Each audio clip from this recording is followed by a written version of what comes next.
Lopez learned the value of his existence through his failures and challenges. That's why he sees every experience as a gift to embrace life. So, Ernie, welcome to the show called Self-Made. Thank you. It's a pleasure to hear your story. We want to find out who is Ernie Lopez is all about. Ernie, we know you came from very well-off family. Can you share with us how it felt when you were a kid? You're saying na lumaki kang mayaman na bata, so baka you felt you're so well off. But Yeah. actually, when I was 8 years old, my father was in prison for 5 years. And the way my parents raised us, hindi namin, malaking bahay namin, pero hindi ko na-feel na mayaman kami kasi I'm number 6 of 7 kids. Lahat ng damit ko hand-me-down. Wala akong damit na kasya. Lahat ng shirt ko lawlaw. Yung parang bihira ako makakuha ng damit na bago na para sa akin talaga. Even though we came from a well-off family, my parents made sure that we didn't get spoiled. I felt that the way my parents raised me kept me grounded. Yes, I know we come from a family that's well known, and yes, we've been blessed. But those blessings aren't for us just to keep and enjoy. Our responsibility is we have to help other people with that. So, what was your dream job then? I wanted to be a professional tennis player. Okay, and Because I'm really an athlete. I've been into Okay. sports my whole life. Yeah, it shows. Yeah. But I wasn't good enough to be a professional athlete. Well, you said that. When I went out from my high school tennis team, hanggat number 2 doubles lang ako. And then before I graduated from high school, naging number 1 doubles. Ganun lang ang angat ko, hanggat dun lang. Not good enough. Addict na addict ako sa tennis, pero I didn't have the talent. But I really enjoyed the sport. In fact, I play better now than I played back then. Yung sarili ko ngayon at 54 years old, kaya kong talunin yung 17-year-old self ko. Do you believe that God, because naging religious ka, right? Is it because you did not become the athlete that you would like because God put you to different direction, better direction, or how you I see think that? so. I believe that. I believe that God has a plan for the life of every single person. And when I look at your life, I know God has a plan. It's so obvious. It's so obvious. When you have hope, kahit na masakit, matitiis mo eh. When you have hope, even if it's painful, you can get through it. You know, in the sports I do, when I can see the finish line, I start sprinting as fast as I can. And it hurts. But I have hope kasi konti na lang yan eh. Nandiyan na ako. Titiisin ko to, sandali na lang to. Alam ko kaya kong tiisin ang pain na to, sandali na lang. And that is what, I'm thankful for, because in all of the ups and downs of my life, and there have been many, God always gave me hope and help. I've never said this publicly before. Maybe this is a good time to say, but I had a nervous breakdown when I was 17 years old. I was institutionalized in a mental hospital. I was put in the Langley Porter Psychiatric Unit in San Francisco. Straight jacket, di ba? And I thought, wala nang kahulugan yung buhay ko. Di ba? Parang, can you imagine, alam mo yung mga padded cell, you've heard of the padded cell? I was in a padded cell, pero walang pad. Kwarto lang talaga.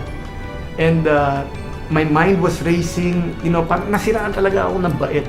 I almost died inside the hospital. Kasi, this happened in the States. The medication, the sedatives they gave me was too strong. Pang Caucasian. Asian ako. I was dying. My heart was starting to slow down and I couldn't breathe. I could inhale and I couldn't exhale. Hindi na ako ganun lang, inhale lang ako, inhale. And I was lying on the floor, face down. And I thought I was going to die. I said, Jesus, malapit na tayo magkita. Kasi mamamatay na ako. Buti na lang, may tumingin, may maliit na bintana sa pintuan. May nakakita na parang malabo na yan. They came in, they pulled down my pants, they injected me, And slowly I was able to breathe again. But I feel that all of those things I experienced, all of these ups and downs, now I see the value and the purpose, because one of the things we want to do with Abs-Cbn lifestyle ecosystem is we want to address mental health. We want to help people with mental health issues, like with depression, with suicide. And it's not, I'm so thankful because I feel strongly about it. But I'm so thankful that the people I work with, on their own, they decided this must be our advocacy. So what's your best message then for people who will be watching you to find out that their life is so important and why they're going through that experience? Alam mo, for me, gusto ko lang sabihin, walang patapon. Walang karanasan na patapon. I heard a message by Tony Campolo. He's a college campus evangelist. Tony Campolo is a white guy, but he goes to a black church. In this black church, he preached a message and he thought, ang galing-galing ng message niya. Black pastor stood up and said, just wait, my message. When the black pastor came up, he just said one sentence, paulit-ulit. He said, it's Friday, but Sundays are coming. And then, pinaliwanag niya, ibig niya sabihin, it's Friday, but it's Sundays coming. He said, it's Friday, but Sundays are coming. Friday, Jesus died on the cross, but on Sunday, He rose again. And then he said, you might be in the Friday of your life, but don't worry, sister, Sunday's coming. So what I want to tell people who have no hope and you feel really bad and you're in so much pain, I want to say, it's Friday, but Sundays are coming. Sunday's coming. Yes. Hold on. Hold on. If you hold on and you ask God for help, that Sunday will come. Yes. So what make you happy? My wife can leave me, my kids can leave me, all my friends can leave me. I can lose my business, but I know I will never lose Jesus Christ. Forever. You're making me cry. But after Jesus Christ, it's my family. Yeah. I mean, I love my children to death. Nathan, Isis, Sabrina. I mean, I adore my children. What's your message to your father? I'd want to tell him, Dad, I really love you. He said it to me all the time. And he's so malambing and he's always telling me he loved me. But because of that, I was always pushing myself away kasi parang na-over na ako eh. And I'm only learning now that I do that also to my kids. And so they're also always pushing me away. So I said, okay, I have to learn how to control myself. Dad, I really, really love you. And I would introduce him to my kids. And I tell him, Dad, look, this is because of you. What's your dream now for Philippines?